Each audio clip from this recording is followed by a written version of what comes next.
I find it so interesting that people can forgive Rhina and Bertolt and even Zeke for everything that they did, but they cannot forgive Annie. Okay, yes, let's get this out of the way. She was ruthless when she was the female Titan, but in a sense, she was also fighting for what she thought was right, for the way she was brainwashed, for the way she was raised. We forget that these literal children were raised and indoctrinated and brainwashed into thinking the way that they did and living the way that they did. Not to mention, it's the mission she was sent on. She was able to compartmentalize what she had to do versus like the people she was killing.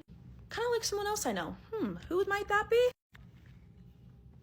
You're telling me this scene of Mikasa decimating the Jaegerists isn't every bit as lethal as Annie like swinging a guy around in the air? Not to mention one of the biggest things everyone always looks over when they hate on Annie. She's literally crying in her Titan form after everything she did. Granted, she's crying because she can't go home, like I know that, but everyone finds it so easy to forget Rhina and Bertolt because they're like, oh, look at all the trauma they went through, like, look at Rhina's upbringing, like his mom, like he had to get to like his dad and whatnot.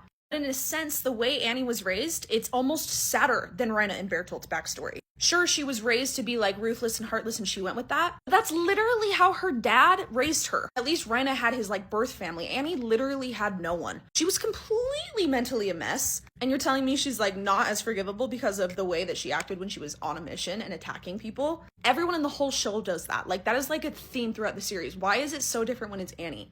And Gabi, honestly. I see a theme. Maybe it's just me, but granted, I do think that they didn't talk about it and they were just like, okay, Annie, you're back. We forgive you. And she like never like, hey, I'm sorry. My last defense for Annie is though that like after everything that she did, yes, she went into the crystal to like hide herself and protect herself. But I also think part of it is she's like, I cannot deal anymore. Like the way they're all like, you fought enough. Like they were able to see like everything she'd been through. And I know her response is I would do it all again if I had to. This girl's broken. Like I feel like we forget sometimes that like child indoctrination is like insane. I don't know. I think Annie definitely was ruthless as crap, but I think being able to forgive Zeke, Rhina, Bertolt, and not Annie is crazy.